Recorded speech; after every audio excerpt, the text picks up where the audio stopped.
Hi, I'm Mike Dooley, a writer, speaker, teacher on the nature of reality. Perhaps best known for my contribution to The Secret by Rhonda Byrne, my own 18 books, 4 world tours, and Notes from the Universe emails.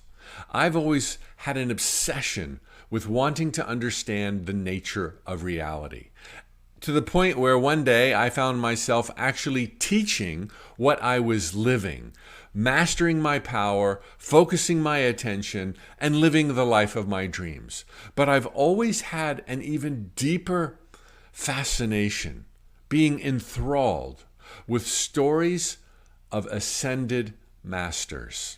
Jesus, Buddha, Babaji, and very few others, particularly with their message that the things they've done, we can do, and greater. So in 2022, I hosted an online event with 6 featured guests who channel higher wisdom from spirit guides and elsewhere to speak on exactly how powerful we really are, how to untap that power, and coincidingly, what we're going through right now on planet Earth, these prophesized times of Armageddon, the apocalypse, transformation on this slippery slope that we witness every single day, where we see people being separated like wheat from the chaff through their decisions. Well, the insights shared by my 6 featured guests electrified the 3,300 participants to such a degree, and me being so blown away, I decided then and there it had to become a book. And just yesterday, I received the very first copies of The Great Awakening, our prophesized transformation and the attainment of embodied enlightenment. It turns out what we're going through is not the end, but the beginning. And Armageddon, that wasn't the end of times. It was simply the last battle between the darkness of ignorance and the light of love. They've all shared that we have rounded the bend in our upward spiral through this evolution of consciousness on planet Earth, where right now we are on the precipice of ushering in a golden era, unlike anything witnessed or experienced by prior generations. We hold the key to our own power. And the miracles that I would love to fancy myself doing, they come after self-mastery. And the steps to take, they're plain as day and simple as can be, all enumerated in this book. Fellow life adventurers, you knew what you were doing when you chose to be born at this juncture. You knew that there was a possibility that you could be a bringer of the dawn, that you could find the light within you, discover and tap into your power, and be an example to legions that would follow in your footsteps. The book is here. It holds the keys to unleashing your power by you understanding the truth of who you really are and what's going on in these sacred jungles of time and space.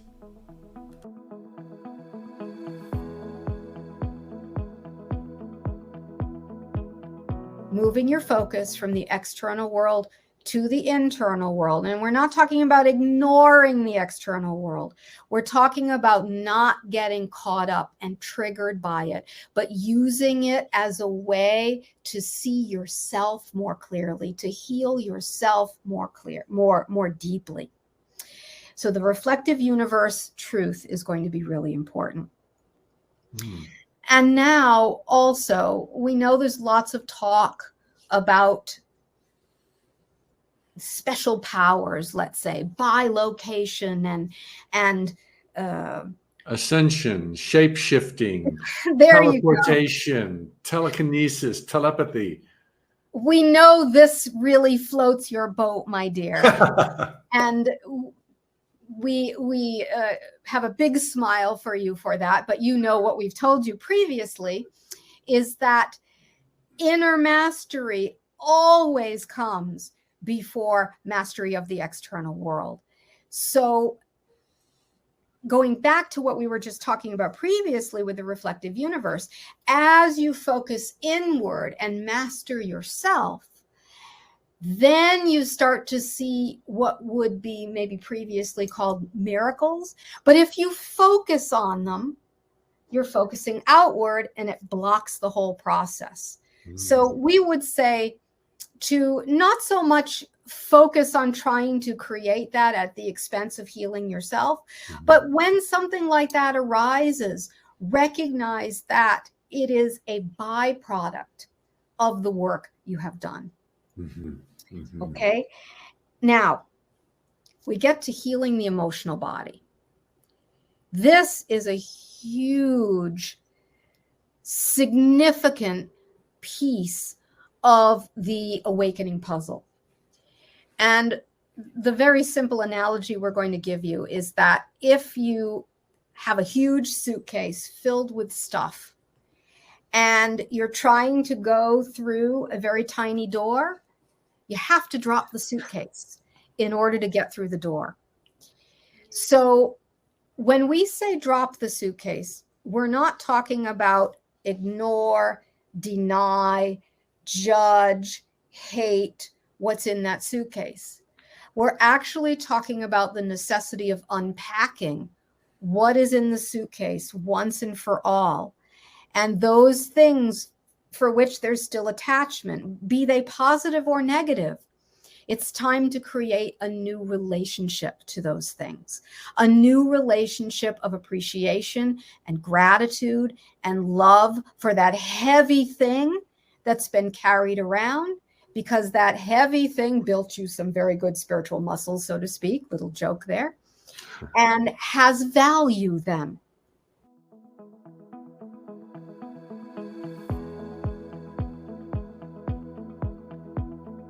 This dichotomy where this may be perhaps the only obsession worth having, enlightenment, yet the obsession itself negates enlightenment. Can you help us unpack that and yet surrender? Or maybe that's the answer.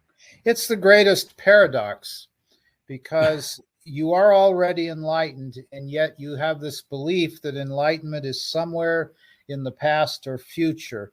Maybe you have a distant memory of being enlightened at some point in the past, and then you descended into these lower worlds and you forgot your enlightenment because you became addicted or hypnotized by the lower worlds.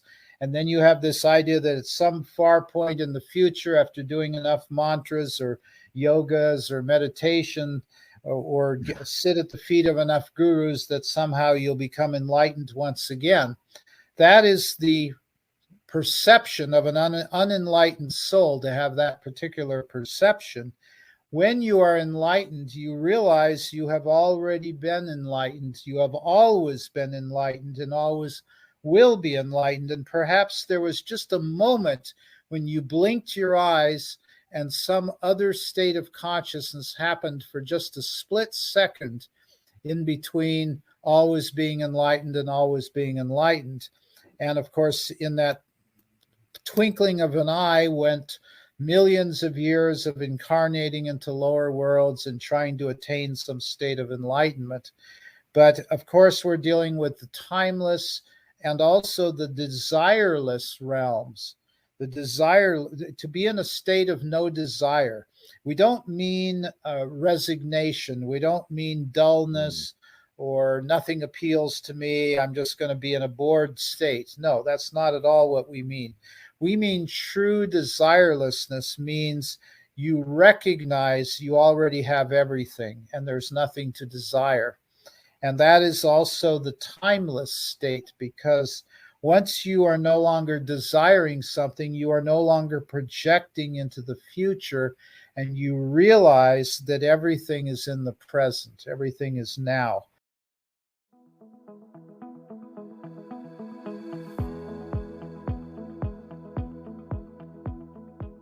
There is no reason ever to deny your worthiness or your magnificence or your power, because you, dear Master, you matter Your life matters. Your love matters. Who you are matters. When you are in doubt of yourself, or you are denying that you are loved and worthy and more than enough, you are holding yourself in separation, which is lowering your vibration, limiting your consciousness, and doesn't allow you to summon the source energy that is available to you in every moment for the manifestation or creation of everything you need and more showing up for you in your experience, even before you know you need it. You are here as an ascended master on earth at this time. If you are hearing this now for the first time, if you have heard us say it many times, if you are hearing this sometime in the future, you drew this to you. You have channeled this information to you. You have drawn to you the knowing of who you really are and why you are here. You have the ability to summon the energy through your consciousness, the energy that would create worlds, but most importantly, the energy that creates your world and your reality. Reality moves through you. And as you raise your consciousness and your vibration, your destiny comes to you. How do we find the balance between intention and deliberate awakening versus just go out and have a great time and be so happy and love will abound? Do you see my question? Well, a few things for you here that would be very helpful. Number one, anything that you love has the ability to awaken you. Anything that you love. Your daughter, being with her and the love that you feel for her, when you think about the day she was born and the love you felt, when you think about those moments that you have loved her the most, you were as close to realization and enlightenment as you could possibly be. In the moment of realization, when you come into realization, the past is healed. Everything is whole. Realization is to come into your wholeness, your perfection, your completeness, your magnificence. To come into realization or enlightenment is to come into the integration of every part of you in the wholeness that is the truth of what you are.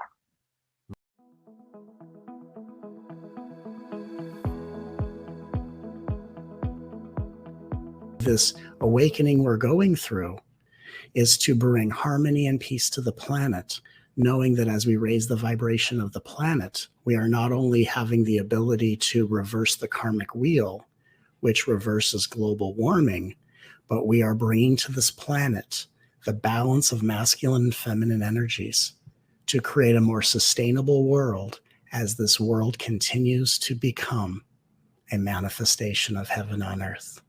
True awakening is the marriage of love and truth,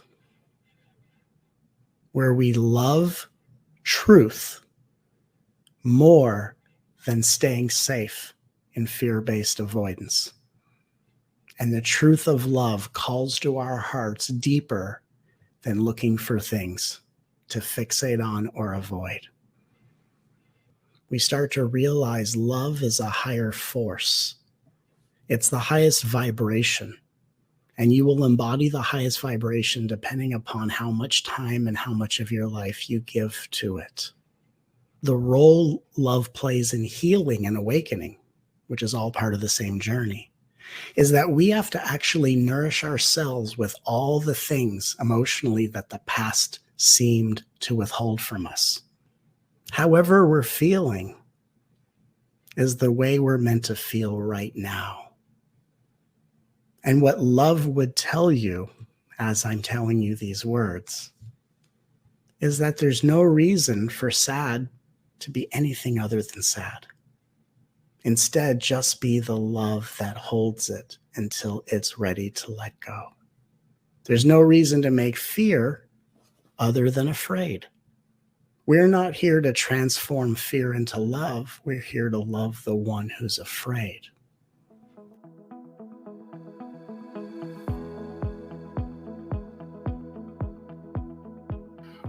can you explain fifth dimension? And what will that mean for us to ascend into the fifth dimension? Well, it's a higher level of consciousness, which also represents a higher vibration. So you exist in a higher frequency of vibration that then allows you to have new experiences you couldn't have in the third and fourth dimensions. Again, it's all about source being able to experience itself, and you are a part of source having your experience. So once you have had all the third and fourth dimensional experiences, and you've accepted and you've forgiven and you've gotten past anything that you're resisting or judging, you've let all that go, then you naturally rise up with your consciousness to a higher vibrational state, which allows you to have new experiences of yourself, new experiences of others, of the galaxy, of form, of energy. You have instant manifestation, you have a light body, you're able to go wherever you want to go. Money is not an issue because you're creating everything and manifesting it instantaneously. Health is not a problem anymore because you have a light body and you can shapeshift it into whatever you want it to be, including whatever level of health and vitality you want to have. Relationships are not a problem because you realize that everyone is source. They realize that you're source, that we're all creating all of it together. And so you don't have the issues that you have in relationship with people that come up around money and jealousy and other things like that, because those levels of consciousness you simply left behind as you rose up to that fifth dimensional level of consciousness. Wow. And so is that within our reach to actually live in this incarnation at a fifth dimensional level where we really have transcended everything through acceptance, forgiveness, unconditional love? It is your destiny. In this incarnation. So we're going to start seeing this amongst ourselves. I would imagine somebody's going to be the first out there to be seen doing something supernatural, and then more and more. Is that really on the horizon, the immediate horizon? We would say that you're already seeing it because you're seeing so many people tapping into their spiritual gifts and abilities. You're seeing so many people channeling, so many people speaking light language, doing healings, accessing their psychic gifts. You're seeing so much of it that you're already seeing what it looks like when someone taps into higher consciousness, and everything else is coming, but don't be in a hurry to get there. Enjoy where you are right now. Enjoy the experiences that are available to you right now, because there's so much within them for you. It's like saying, well, I'm going to skip over all these flavors of ice cream because I just want to get to this one over here.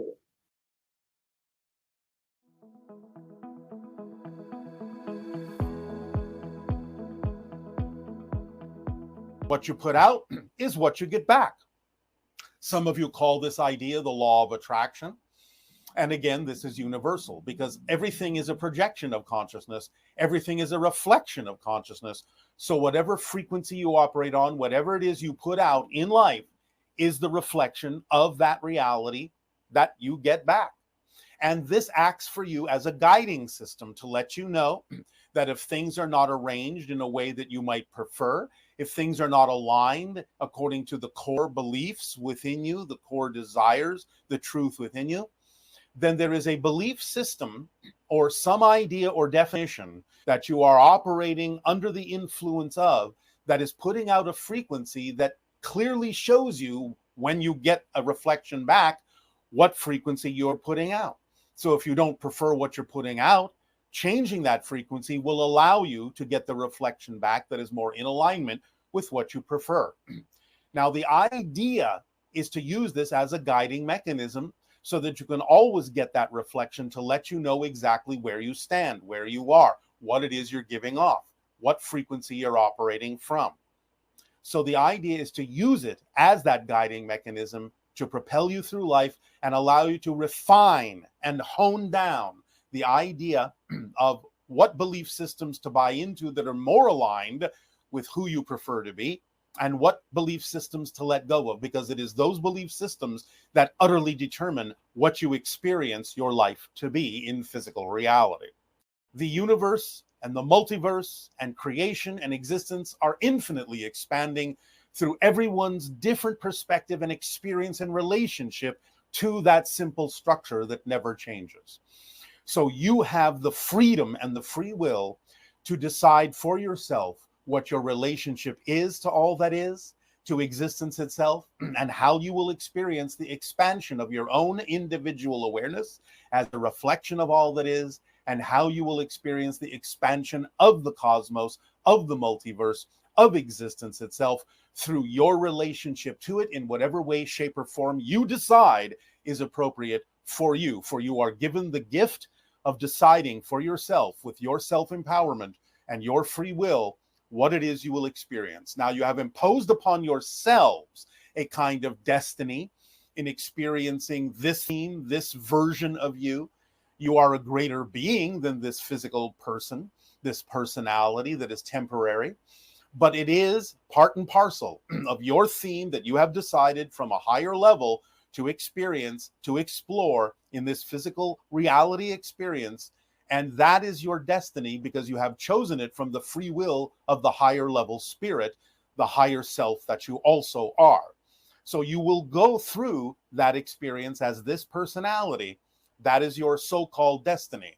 But you have the absolute free will to experience that destiny in any way, shape, or form you wish.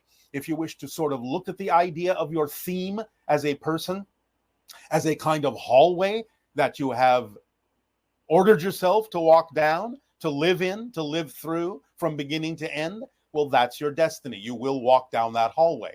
But how you go down the hallway is up to your free will. You can run, you can fly, you can walk, you can crawl, you can go forwards, you can go backwards, you can be happy or sad. You can look in every doorway along route, or you can ignore them all and rush to the end in whatever way, shape, or form you so desire. That is how your free will works with the destiny of the hallway you have chosen to be, and the theme you have chosen to explore, and the personality you have chosen to be for this life. Is this the cusp that we are on now, planetarily, individually? Are we approaching that line of full self-realization where you're not approaching it, you're in the middle of it? This is the opportunity for change. This is the opportunity to shift in the direction toward the reality and the version of Earth that you prefer. Because remember, there are multiple parallel reality versions of Earth that all simultaneously coexist. And whatever vibrational frequency you navigate yourself toward will be the version of Earth that you wind up on. All the other versions will still exist. Those that might want to choose a negative path will wind up on the negative versions. Those that choose a more positive path will ultimately wind up on the more positive versions of all the different Earths that already exist right now. So it's a matter of navigating the direction you're going in right now, the way you shift, because you're constantly shifting right now. But it's about the quality, it's about the vibrational frequency, it's about the resonance that you operate on that determines where you ultimately wind up.